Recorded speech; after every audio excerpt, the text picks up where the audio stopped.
আজকে দাওয়াত পড়ছে তাই রান্না বান্না নাই, তাই আজকে অনেক অনেক কাজ করবো। তো আসসালামু আলাইকুম, সবাই কেমন আছেন? আশা করি আল্লাহর রহমতে সবাই ভালো আছেন। আলহামদুলিল্লাহ আমি ভালো আছি। তো আজকে দুপুরবেলা এক জায়গায় দাওয়াত ছিল, তো এই কারণে চিন্তা করলাম যেহেতু রান্নাবান্না নাই তো একটু কাজ করি। তো আসলে রান্নাবান্না করতে গেলে কিন্তু সকালের একটা সময় চলে যায়, সকাল থেকে দুপুর পর্যন্ত রান্নাবান্না কুটা কাটা দোয়া দেয় সব কিছু মিলে। তো চিন্তা করলাম যেহেতু আজকে রান্না নাই তো সবগুলো একটু ধুই। তো আসলে অনেক দিন এমনি তো গড় দরজা দোয়া মোছা প্রতিদিনই করি, তারপর মাসে দুই একবার একটু ভালোভাবে ঝাড়ু দিলে দেখা গেছে অনেকটাই ময়লা পরিষ্কার। যেহেতু আসলে রাস্তার পাশে বাড়ি, ধুলাবালি কিন্তু অনেক বেশি হয়, দেখা গেছে আরও দুই মুছা রাখলেও দেখা গেছে একদম ধুলে বইরা থাকে। তো প্রথমে আসলে আজকে বেডশিটগুলো ধুবো, তো এগুলো উঠাই নিলাম।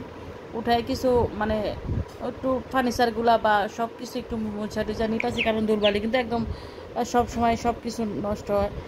তো আসলে আমার আজকে কিন্তু শরীরে ভালো লাগতেছে না, তারপরে চিন্তা করলাম যে আসলে দুইয়া নেই, না দুইলে আবার দেখেছেন ভালো লাগবো না।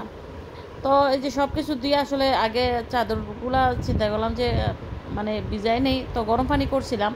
হালকা গরম পানিতে মানে হুলফাড়া দিলে কিন্তু একটু পরিষ্কার ভালো হয়। তো এগুলা কিন্তু ভিজায় রেখে তারপরে বাকি কাজগুলো করলাম, কারণ এগুলো একটু কিছুক্ষণ সময় ভিজলে কিন্তু একটু তাড়াতাড়ি পরিষ্কার হয়, এই কারণে কিছুক্ষণের জন্য ভিজায় রাখা আর কি। তো আসলে ক্যামেরা হাতে নিয়ে তো এত মানে মানে এত কাজ করা যায় না। তো যতটুকু আর কি একটু একটু করছিলাম, ভিডিও করছিলাম যাতে আপনাদের সাথে শেয়ার করতে পারি। তো একটু হালকা পাতলা করে সব কিছু একটু ধুয়ে মুছে নিয়েছিলাম। আসলে চিন্তা করলাম যে ক্যামেরা হাতে নিয়ে কিন্তু আসলে কাজ করা সম্ভব না, বা এমনিতেই তো অনেক কাজ দেরি হয়ে যাইব গা, এই কারণে একটু একটু শর্ট নিয়ে কিন্তু পরে ক্যামেরা রাইখা দিছিলাম, মানে রাইখা তারপরে কাজ করছি আর কি, কারণ ক্যামেরা হাতে নিয়ে কাজ করা সম্ভব না। তো দেখেন প্রতিদিন গড় দুই মানে ঝাড়ু দিয়ে রাখো যে আজকে একদম অনেকগুলো ময়লা বের হয়েছে, যেহেতু খাটের নিচে মানে সব কিছু একটু লাইরা চাইরাই মানে পরিষ্কার করছি আর কি। তো পরে যে ক্যামেরা মানে রাইখা দিছিলাম, রাইখা কিন্তু আমি সব কিছু দুইয়া রোদ্রে দিছিলাম। তারপরে এই যে গড় ঝাড়ু দিয়ে একদম মুছা যেতটুকু সম্ভব হয়েছে মানে ক্লিন কইরা তারপরে এই যে এগুলা বাইরে রোদ দিছিলাম। তো যেগুলো এখন রোদের কিন্তু বিশ্বাস নেই, এই রোদ্র এই বৃষ্টি, তাই তাড়াতাড়িগুলা দুইয়া রোদ দিছে আর কি। তো এখন এই যে আসলে দুপুরের আগে যেহেতু মেজবানির খাবার, তো একটু কিন্তু দুপুরের মানে 10টার দিকে খাবার দাবার শুরু করছে। তো আমরা প্রায় 11:30টার দিকে গেছি, প্রায় খাওয়া দাওয়া শেষের সময়। তো এটা কিন্তু আমাদের যে মাজারের উপরে যাইছি, দরগাবাড়ির মাজার।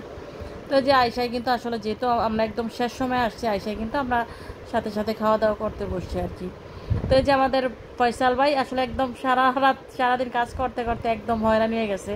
তো আসলে বারবার বলতেছে যে ভাবি আমার দিকে কিন্তু ক্যামেরা ধরবেন না। তো আসলে আমার কাজই তো এরা, যে না করে তার দিকে একটু ক্যামেরাটা আমার একটু বেশি থাকে। তো আসলে এখানে আমার খালু মারা গেছে, আমার খালু খুব ভালো মানুষ ছিলেন। তো আপনারা সবাই দোয়া করবেন আল্লাহ তাআলা যাতে ওনাকে পরে ভালো রাখে। তো আসলে আমাদের খাওয়া দাওয়া শেষের পর দেখলাম ওনারা ফ্যামিলি যারা আছে কেউই কিন্তু এখনও খায় নাই। তো সবাই খাওয়া দাওয়া করবো, সবাই একসাথে বসে খাইব, তারা এই প্রস্তুতি নিতেছে।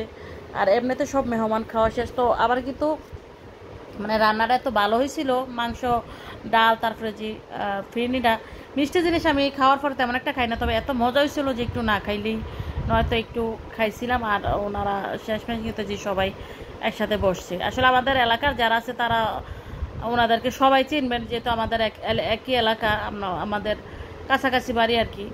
তো ওনারা একসাথে বসে খাইতেছে, আর এই যে 2-4 জন কিন্তু মানে ওনাদেরকে খাওয়াইতেছে। তো আসার সময় কিন্তু এই যে বড় ভাইয়ের দোকান থেকে পান খাইছিলাম। তো ধন্যবাদ সবাইকে।